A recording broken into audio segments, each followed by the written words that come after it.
I never thought I'd be sitting in my car outside my sister-in-law Amanda's house, trying to stop my hands from shaking as I listened to my children crying in the backseat. My twins, Emma and Noah, both 8 years old, were clutching their report cards, mostly B's with a few C's, while tears streamed down their faces. "Mommy, is it true?" Emma's voice cracked. "Does Daddy really not love us because we're not as smart as Josh and Lily?" My heart shattered. I turned around to face them, taking in their red-rimmed eyes and trembling lips. Just 2 hours ago, they'd been excited to show their report cards to their aunt and cousins during our weekly family dinner. Now, they looked defeated. "Of course not, sweethearts," I said firmly, though inside I was seething. "Your daddy loves you more than anything in this world." Aunt Amanda had no right to say those things. The afternoon had started normally enough.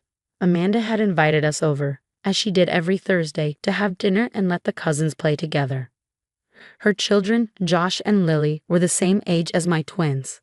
While the kids usually got along well enough, Amanda had always been competitive about their achievements. But today, she crossed a line I never thought she would. When the kids pulled out their report cards, something they'd been eager to share since getting them at school, Amanda's reaction was immediate and cruel.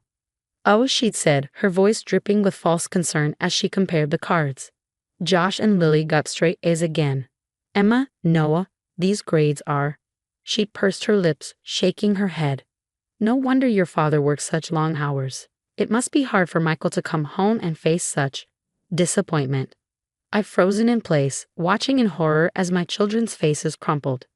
Before I could react, Amanda continued, speaking to her own kids but loud enough for everyone to hear. "This is why your Uncle Michael spends more time at the office than at home. Some parents just can't bear to watch their children underperform." The worst part was how she'd said it, with that sympathetic smile she always wore when delivering her cruelest comments, as if she was doing us a favor by pointing out our shortcomings. Now, sitting in my car, I pulled out my phone and did something I'd never done before. I recorded my children's tears and their broken questions about their father's love. Michael needed to see this. He needed to understand exactly what his sister had done. "Mommy?" Noah's quiet voice pulled me from my thoughts. "Are we stupid?"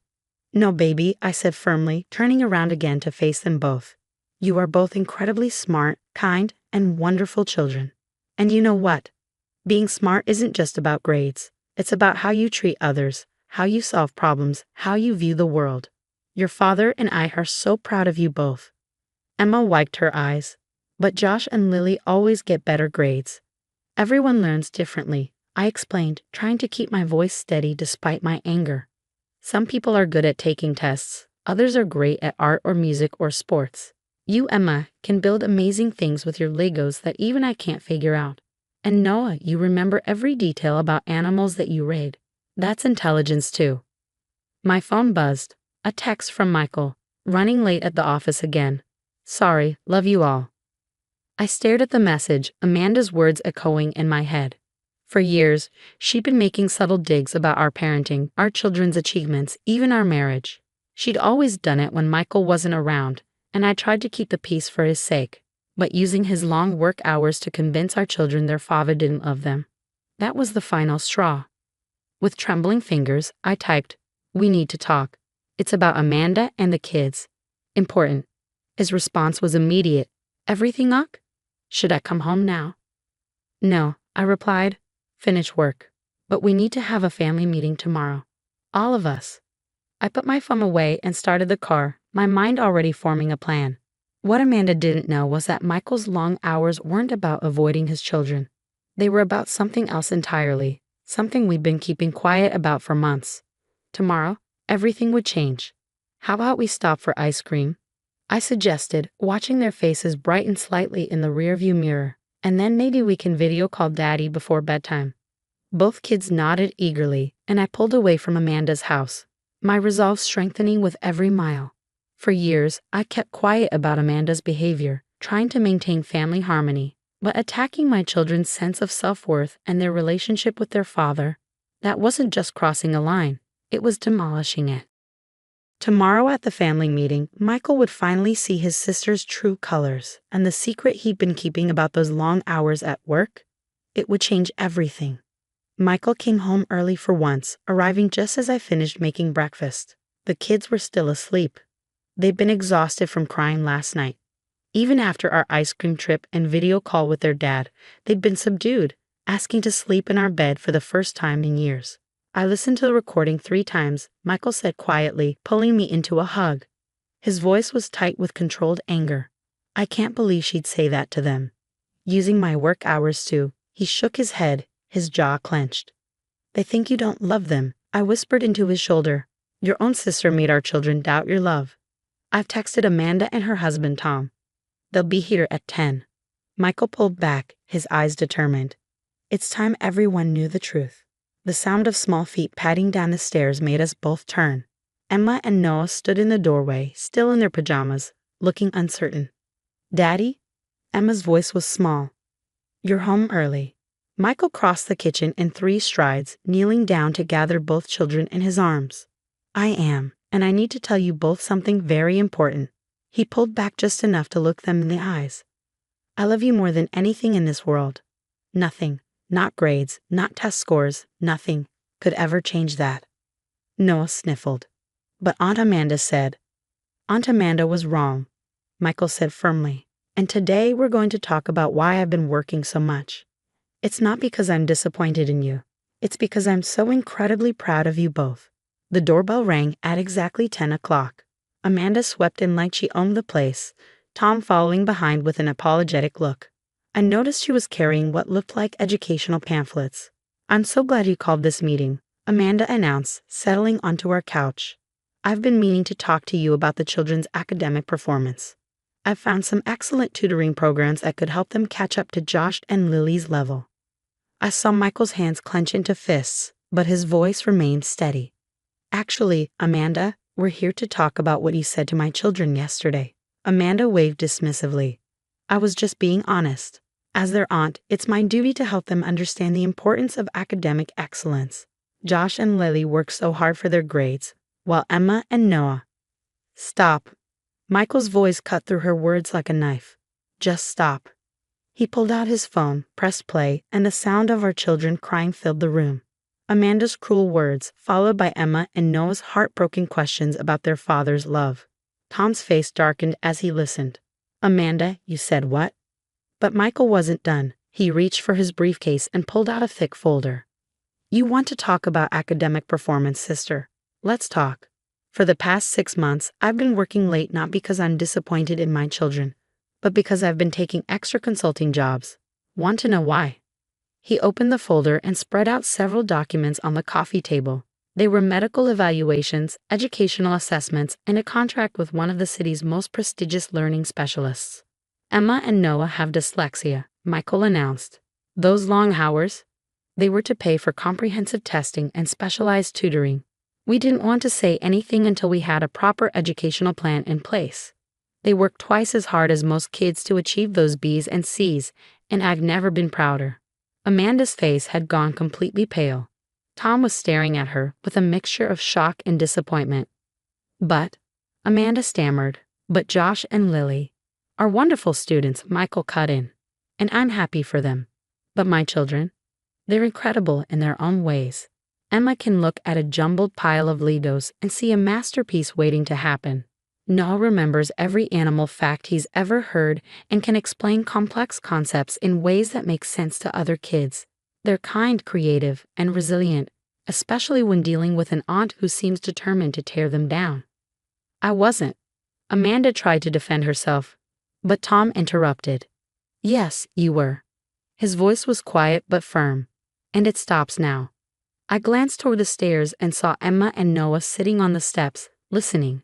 Their faces showed a mixture of relief and understanding, finally hearing an explanation for why reading and writing had always been so challenging for them.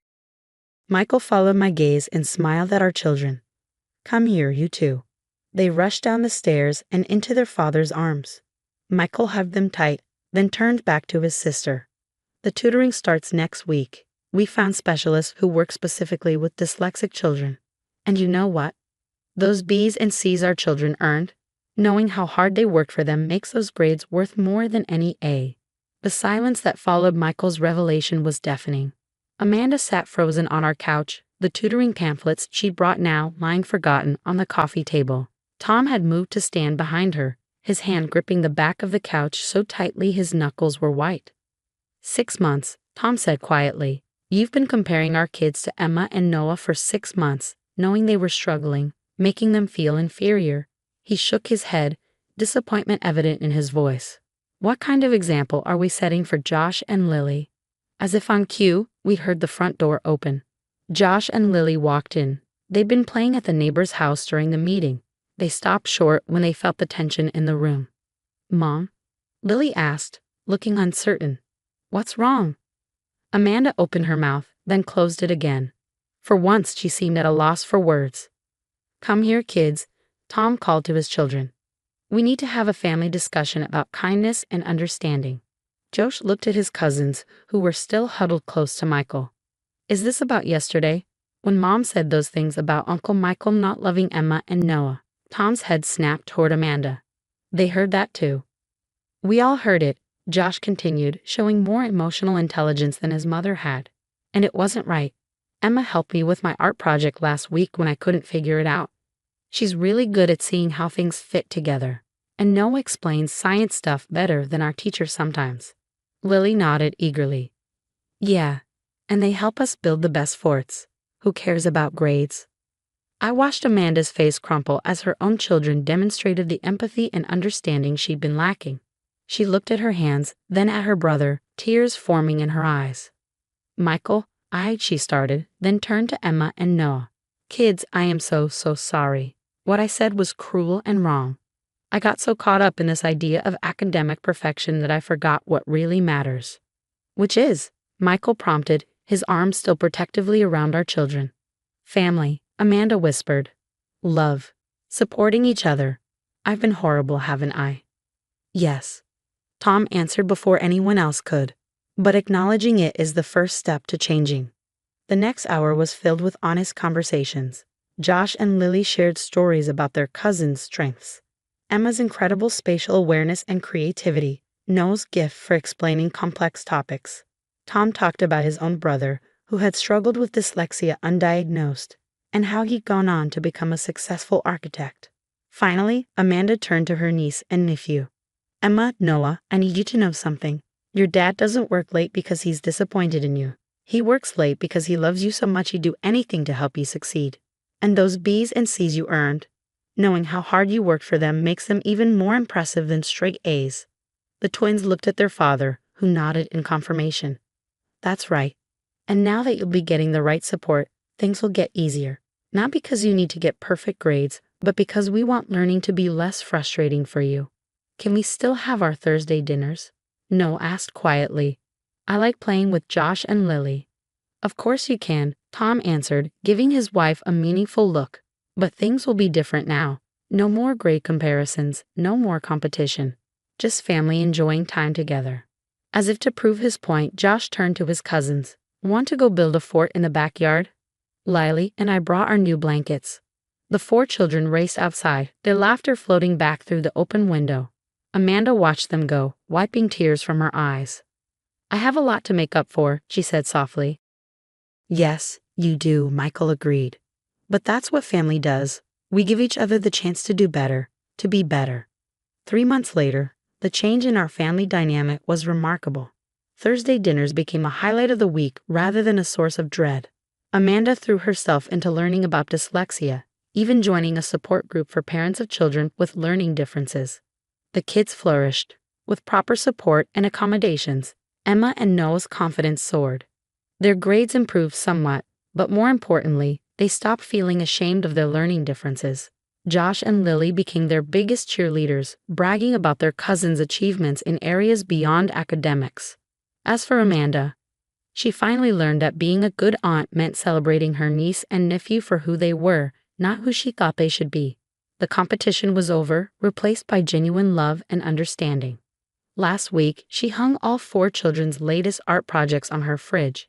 Emma's intricate Lego design sketches right next to Lily's perfect math test. Different strengths, equal pride. And Michael? He still works late sometimes, but now it's just 1 evening a week. For a parent support group he started for families dealing with learning differences. Our children may have inherited his dyslexia, but they also inherited his determination, resilience, and capacity for love. Sometimes the strongest family bonds are forged in the moments when we learn to accept and celebrate our differences rather than compete over them.